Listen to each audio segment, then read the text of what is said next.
हमारे साथ महंत राजू दास हनुमानगढ़ी से जुड़ रहे हैं। अच्छा जी। डॉक्टर विनोद रैना है, मेडिकल एक्सपर्ट हैं स्टूडियो मेरे साथ। अच्छा। यति चेतनानंद है, हिंदू धर्मगुरु, और डॉक्टर एच.एस. रावत है, हिंदू धर्मगुरु। बहुत बहुत स्वागत है आप सभी का। सबसे पहले महाराज राजू दास आपको ही जोड़ूंगा। जो मंत्र भी क्रिया चल रही थी, बहुत बहुत स्वागत करता हूँ, तहे दिल से शुक्रिया। हनुमानगढ़ी के में दर्शन करके हमने भी वो शक्तियों की अनुभूति की है, लेकिन इनके पास आकर जो भी इन्होंने प्रक्रिया बताई महंत जी, सब कुछ ठीक ठाक लगे या फिर उसमें कहीं कुछ आपको शंका या दिक्कत महसूस हुई? कोई शंका नहीं, आत्मविश्वास आपका है, भाव आपके पास है, सब कुछ है। भाव नहीं तो हिंदुस्तान में देवी देवताओं को लोग गाली देते हैं, मूर्ति को तोड़ते हैं, वो भी है हिंदुस्तान में, वो भी खा पी रहे हैं, मस्ती से रह रहे हैं। जो खूब पूजा करते हैं, खूब भजन इत्यादि करते हैं, खूब अनुष्ठान करते हैं, खूब रातों दिन भजन करते हैं, वो भी है भारत को, वो भी शांतिपूर्वक है। भाव आपके अच्छे हैं, विचार आपके नेक हैं, तो परमात्मा है। कंकर कंकर में शंकर है, नहीं तो बेकार है। तो भाव नहीं तो बेकार, वैसे भूत उत्पन्न होते हैं। मैं पूछना चाहता हूँ, जो सनातन को नहीं मानते हैं, जो सनातन को मिटाना चाहते हैं, वो इस पद्धति को क्यों अपनाते हैं? आप देखिए, चादर और फादर, सनातन को तो आप नहीं मानते हो, बताते हो एक ही खुदा है, बाकी सब बेकार है। फिर वो क्यों दुआ बभूत और झाड़ना फूकना, भभूत देना, पानी देना, पानी फूक कर देना, वो कैसे करते हैं? एक बार डॉक्टर साहब के पास चलेंगे। डॉक्टर विनोद रैना, ये तार्किक है या नहीं है ये प्रश्न अलग है, लेकिन भस्म से, भभूति से और विश्वास से वो पेशेंट ठीक होता है, वो डॉक्टर से दूर नहीं करते। इसमें आपको कोई पाखंड नजर आया क्या? नहीं, देखिए, मैं तो बड़ा हैरान हूँ कि जब मैंने इनका वीडियो देखा और जो हमको भी पता चला कि ये टीबी का इलाज करते हैं। बेसिकली देखिए क्या होता है कि जब भी कोई सीरियस पेशेंट होता है जिसको जानलेवा बीमारी होती है, और जब वो ऐसे बाबाओं के पास जाते हैं और वहाँ पर अपना इलाज छोड़ के उनके पास जाते हैं, अपना पूरा विश्वास करते हैं कि उनको लगता है कि बाबा उनको मंत्रों से या जो भी बबूती दे देंगे उससे ठीक हो जाएंगे, उसमें क्या होता है कि बहुत सारे पेशेंट अपनी जान गंवा बैठते हैं। क्योंकि आप टीबी जैसी बीमारी जो है जानलेवा है, 6 से 9 महीने का इलाज चलता है, प्रॉपर दवाई चलती है, वो बबूती से तो 100% ठीक नहीं हो सकता। ये बिल्कुल पाखंड कर रहे हैं, बिल्कुल धोखा दे रहे हैं और भ्रम फैला रहे हैं। ऐसे बाबाओं को ये उनका पर्दाफाश करें। क्योंकि आप ये देख लीजिए, जब एक पेशेंट सीरियस होता है, जब उसको दवाई की ज़रूरत होती है, जब उसको आईसीयू की ज़रूरत होती है, हॉस्पिटल की ज़रूरत होती है, दवा दारू की ज़रूरत होती है, लेकिन आप उसको बाबा के पास भेजते हो, बाबा उसको वहाँ पर बबूती देता है या पानी देता। फूंक से, पानी से सर क्या चेंज होगा, मेरे को ये समझ नहीं आ रहा है। और जब ये पानी या ये बबूत पेशेंट खाता है, उसकी तबीयत और बिगड़ जाती है, क्योंकि ये सारी कंटेमिनेटेड चीज़ें होती हैं। डॉक्टर साहब के तो एक मुख पे शब्द चढ़ गया है, पाखंडी। तो डॉक्टर साहब ने जो मैंने बोला था उसके बारे में डॉक्टर साहब ने थोड़ा ध्यान नहीं दिया, लेकिन मैं उनका आदर सम्मान करता हूँ, वो पढ़े लिखे बहुत हैं। लेकिन मैंने एक बात बताई थी कि अगर अपने दुआ दे दिए, दवाई दे दिए, तो मेन हम दवाई तो दे देते हैं, लेकिन जो आदमी उसका परहेज नहीं करेगा तो वो दवाई उसके असर नहीं करेगी, ना लगेगी। तो मेहरबानी करके आगे जाके अगर कोई पेशेंट आता, देखिए हाथ जोड़ रहा हूँ सर, उसकी जान बचा लो। देखिए, हम यहाँ पर इस दुनिया में आए कुछ कर्म करने के लिए और किसी की जान बचाने के लिए, किसी की जान लेने के लिए नहीं। तो सर मेहरबानी करके आ जाओ। आज हम प्रण करते हैं कि आप मेरे से वादा करो कि अगर आपके पास कोई ऐसा पेशेंट आता है तो आप उसको हॉस्पिटल भेजोगे, आप उसको डॉक्टर के पास भेजोगे। सर वादा करो आज। वादा ये, मैं एक दरबार पे बैठे इनको साक्षी मान के वादा करता हूँ कि मैं मानव कल्याण के लिए, जन कल्याण के लिए, गौ माता के लिए मैं सदैव तैयार रहूंगा।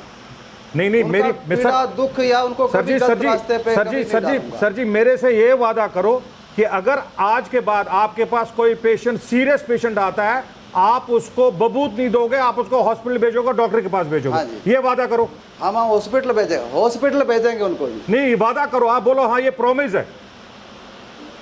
भभूत नहीं देने के लिए भी कह रहे हैं कि आप भभूत मत। हाँ जी, ये प्रॉमिस है। देखो, हम वादा करते हैं, हम देखिए वादा करते हैं, कोई भी अगर सीरियस केस आता है या कोई बीमारी वाला आता है तो हम पहले उनको हॉस्पिटल भेजेंगे, भाई आप ठीक है, हॉस्पिटल एच जाइए, एस वहाँ रावत पे को अपना शामिल अच्छी कर तरह से रहे इलाज हैं। H S Rawat ji. साहब, मैं टिप्पणी चाहता हूँ आपकी। देखिए रोहित जी, इसमें जो ये दावे कर रहे हैं बीमारियों वाले, उनको तो मैं एक्सेप्ट नहीं करता, क्योंकि बीमारी कोई भी इस प्रकार की भयंकर बीमारियों को ठीक नहीं कर सकते।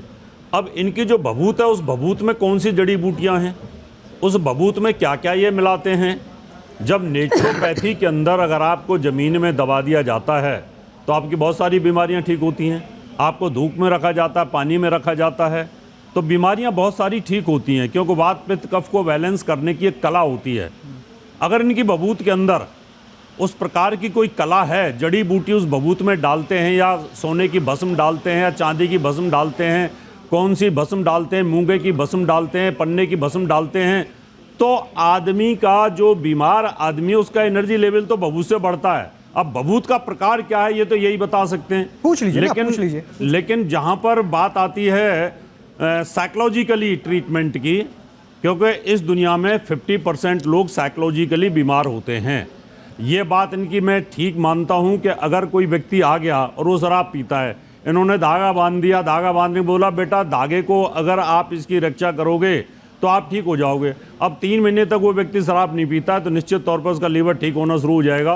तो ऐसी चीज़ें तो हमारे साधु संत भी किया करते थे, भभूत दे देते थे, जाओ बेटा तुम्हें अच्छा होगा, तो उसका मनोबल रोहित जी बढ़ता है।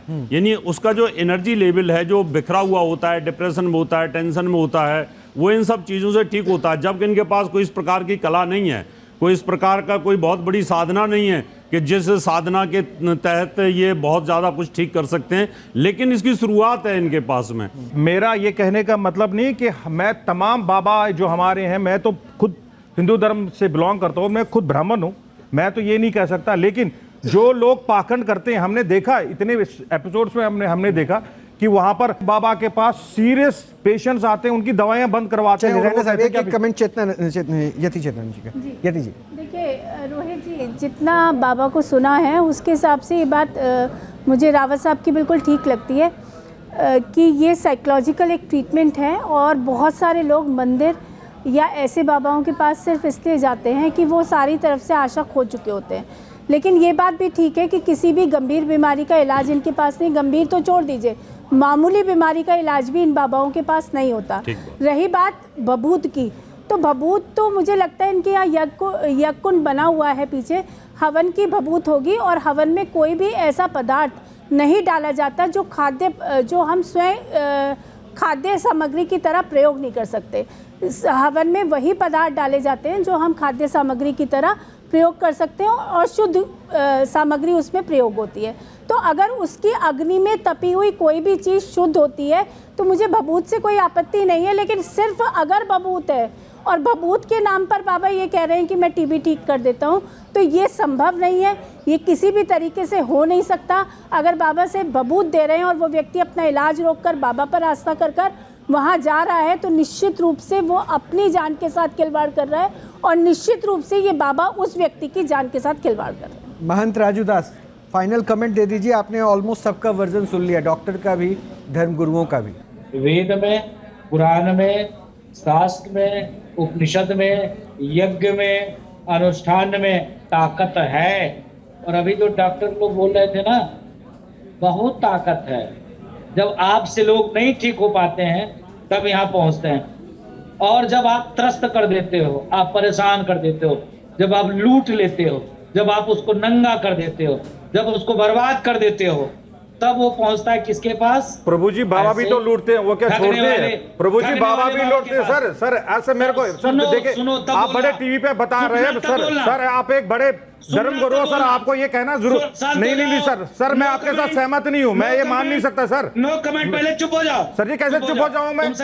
आप जो बोल रहे हो बिल्कुल गलत बोल रहे हो सर। पहले चुप हो जाओ। कैसे चुप हो जाऊँ सर? आप मेरी बात सुने, मेरे को चुप नहीं करा सकते आप। बात सुनो तब, पहले चुप हो जाओ। कैसे चुप हो जाऊंगा मैं? भाषण बकवास मत करो, चुप हो जाओ। सर जी आप बकवास कर रहे हो, मेरी बात सुनो, धर्म गुरु हो क्या आप बकवास कर रहे हो सर? चुप हो जाओ, पहले चुप हो जाओ। अरे आप चुप हो जाओ, बोल लेना।